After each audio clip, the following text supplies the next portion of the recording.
Nasty teacher failed my dad for no reason. When my brother and I were in school, he got bullied by her. I made her regret it, got her teaching license revoked, retirement benefits taken, destroyed her car, fractured her wrist, and she ended up getting diagnosed with cancer. Turned out to be a family member from a line disowned long ago for attempted murder, and she died alone. The town where this happened is a small one, and the school that I went to is a 70-year-old school. My granddad and my dad are also alumni of this school.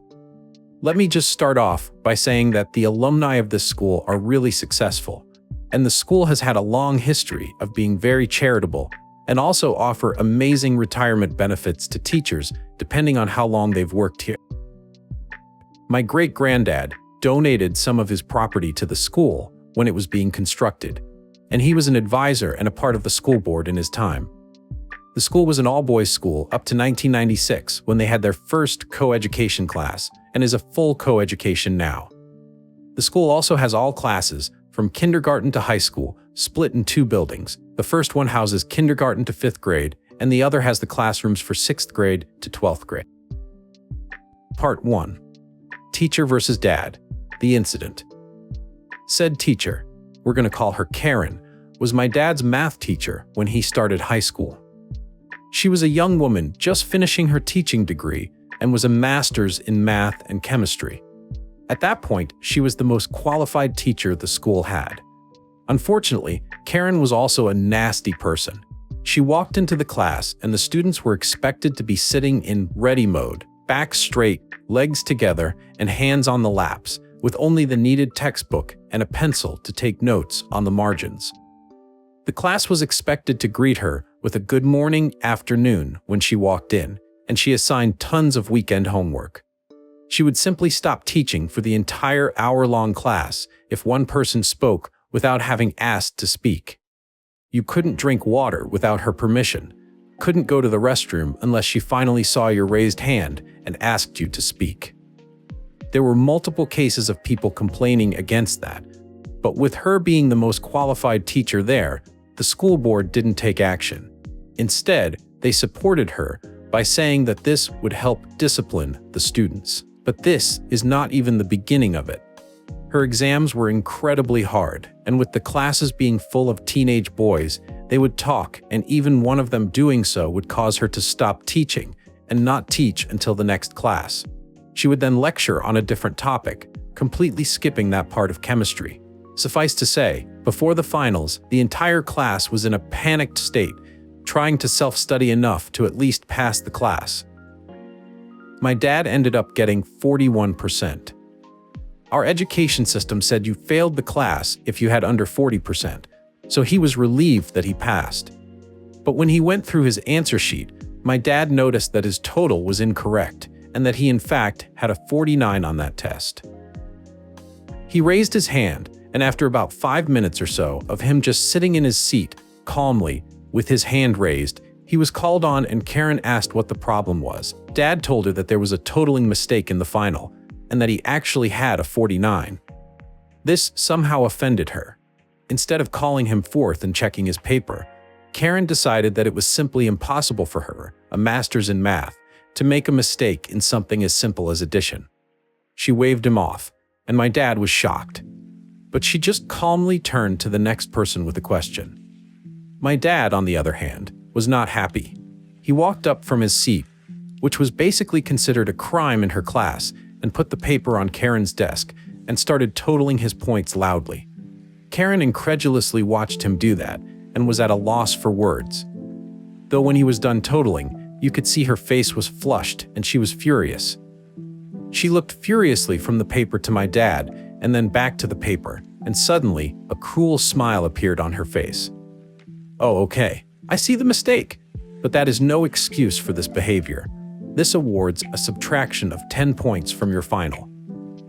The class that was amazed at the first sentence went back to having grim looks, and my dad stood there, jaw dropped, that he now had 39 points and had failed this class. Instead of responding and making this situation worse, he simply took his final, packed his backpack, and left the classroom. He went and spoke to his granddad, who was on the school board. but he said he couldn't do anything since grades were completely in the hands of the teacher concerned. My dad took his loss and decided that revenge was not worth the trouble and switched classes. He dropped chem and took up econ, and that was the last interaction he ever had with this teacher. Part 2. Teacher versus my brother and I. My younger brother, let's call him B, is 2 years younger to me. And so, when I was in freshman year, starting high school, my younger brother was in 7th grade. We had an auditorium under construction, and the library was newly renovated, so a teacher was assigned to chaperone the younger class students at the library. My younger brother's class, unfortunately, had Karen as their chaperone. My dad had specifically instructed me to be very careful around Karen, and I was on the lookout, but my younger brother had no idea just who he was dealing with. Before summer, our library allows students to take any 2 books of their choice for the break. So when my brother walked past Karen to the librarian and was stopped by Karen, he was really confused. He had an Enid Blyton book and a copy of Backyard Science Experiments. Both my younger brother and I are really good at science-related topics, and he had been waiting for summer break to do some cool science experiments at home with me. Wait a minute, what book do you have there, B? A storybook and a backyard science book, ma'am. What are you going to do with that backyard science book? Turning to the other library staff, I taught his father. No brains in there. You would have no idea what to do with this book. Leave it for someone who does. And with that, she snatched the book from his hands and walked away, the library staff giving awkward laughs behind her. When he came looking for me, crying, I was furious. I was a really popular guy at school. I won quizzes and debates and represented the school in national competitions. My friends and I literally had an entire showcase of trophies at school, with our names embossed on it, and most teachers loved us. Man, the vice principal of the school and our group were on a first-name basis. He chaperoned us on all the competitions we represented the school in. But when he told me what had happened, I was dumbfounded. I had no idea how to react, but for the moment, I went to the library and got another copy of the backyard science book to console my brother. But then, we were out for summer vacation, and I didn't think too much of it. Side note, in the summer, we attended a science summit, and my school friends and I won prizes for having the most efficient hydraulic gear-based pulley system and the second fastest chemical fuel race boat. This was before I ever took a high school chemistry or physics course. This was announced in the school assembly the first day after summer break. When we came back for fall, I had a chem class with Karen the first day of school. This was also right after the assembly, where my group was given the award. So we go to the chem lab, and Karen is on the lab instructor's desk setting up an experiment designed to liberate hydrochloric acid fumes in a gas flask. Some moments passed by, and we could see that some mistake had been made, and there was no reaction in the mixture. Turns out the zinc granules were impure and rusted. But Karen somehow got the idea that turning on the Bunsen burner on full blast would help the experiment. After collecting the gas for about 3 minutes, which is 2.5 minutes too long, since hydrochloric acid fumes are toxic if inhaled, she is satisfied. She then pulls up the flask to show the class how we do experiments. Cherry on the icing is when she opens the flask and brings it uncomfortably close to the girl beside me. Karen, does it smell pungent? The girl awkwardly smells it and jerks away. To someone who has no clue, that would be a plausible confirmation, but I knew that it was complete horse shit. I could see that the girl knew about pungent fumes and cringed away on reflex, and not because it was actually pungent. I don't know why I did it, but at that moment, I snorted. Loudly. Karen instantly zooms in on me. Walking toward me with her face contorting into an ugly expression, she goes, "Something funny you'd care to share with us?" I knew I messed up, but I was also angry. This person in front of me had bullied my younger brother and my dad. I remembered that, and suddenly, all my verbal sensors were shut down. Me, you and I both know that she didn't smell anything pungent. That experiment you just did was a failure. Oh, you think you know more than me? Turning to class, he knows more than me. You know what? I'll step down. Why don't you teach the class professor Nicholas Fiend? Oh, absolutely. To the absolute shock of everyone watching, I walked up to the podium and while maintaining eye contact with Karen, first thing to remember class, turn to experiment 1 of your lab textbook. Read the warnings. The gas is pungent and poison. How dare you? Has no one taught you manners? This is no roadside shack and you would do well to remember that. Else you're gonna have a couple broken bones. This was in a different language, but if you want the exact translations, it was, I'll break your limbs and feed them to you. She is absolutely furious, grabs me by the hand and proceeds to drag me to the principal's office. On the way there, we cross the vice principal's office and he sees Karen dragging me away and runs out. Vice principal, what is going on here? Before I can say anything, Karen starts ranting to him about how disrespectful and unacceptable my class behavior is and is heaving by the end of her spiel. The vice principal gives me a searching look and then responds with, "Go back to class, Karen. I'll deal with him." We head back to his office and he offers me a seat and a glass of water. Vice principal, what actually happened in class, Nicholas Fiend? He asks with a sigh. I tell him exactly what happened. Once he hears my side of the story, he looks at me incredulously and asks me if I really went to the podium and started lecturing the class. I look up and see the gobsmacked look on the vice principal's normally reserved face. Imagine someone who looks like a male Minerva McGonagall being completely shocked. I couldn't stop myself. It started with a snigger, which turned into full-blown laughter. I laughed till my stomach hurt and my eyes teared up. To my surprise, the vice principal was also smiling widely at that. He shook his head and that reserved expression was back.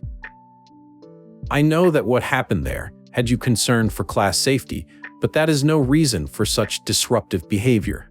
Aside from that, I'm personally going to investigate what happened in that class, and if Karen is found to be intentionally forcing students to inhale harmful chemicals, she will be sacked immediately. Oh, and you're supposed to hand over a written apology to Karen about this behavior. Now get moving. Part 3. Pro-Revenge Mode. Now I knew that to help my brother, I needed to get rid of her. My dad knew about what happened in school, and he wanted me to not engage Karen. He said it was not worth it. But by now I was in the game.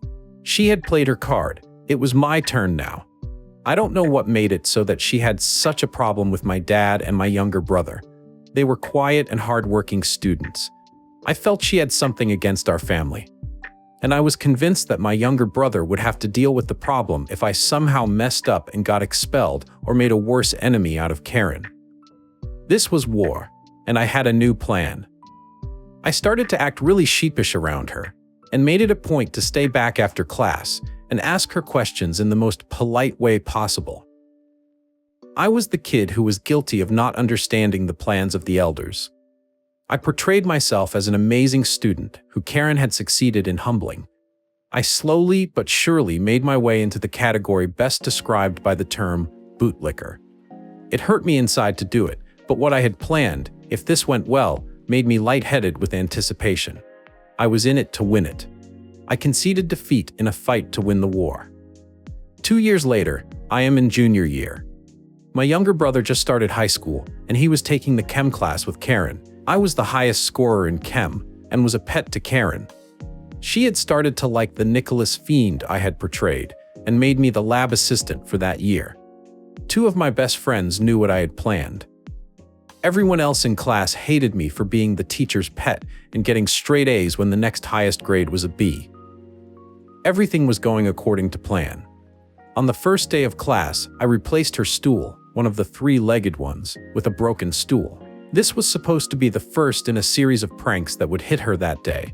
She came to class and went to take her seat, and boy, she fell. Well, she somehow hit her hand on the wall and cried out. Yup, that must have hurt. But she was definitely overweight, and it couldn't be traced back to me. I smiled on the inside as I rushed to her and helped her back up. I ran and fetched her another chair, while inside, the freshmen were trying their best not to laugh. When I got back from the room that had extra stools, I walked into the sight of her screaming like a banshee. But what got me furious was that she was screaming at my younger brother. Part 3. Pro-Revenge Mode. Now I knew that to help my brother, I needed to get rid of her. My dad knew about what happened in school, and he wanted me to not engage Karen. He said it was not worth it. But by now I was in the game. She had played her card. It was my turn now. I don't know what made it so that she had such a problem with my dad and my younger brother. They were quiet and hardworking students.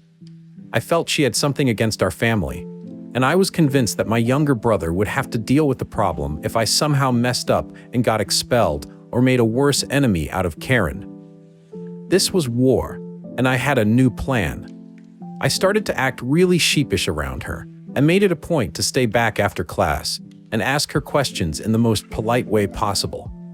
I was the kid who was guilty of not understanding the plans of the elders. I portrayed myself as an amazing student who Karen had succeeded in humbling.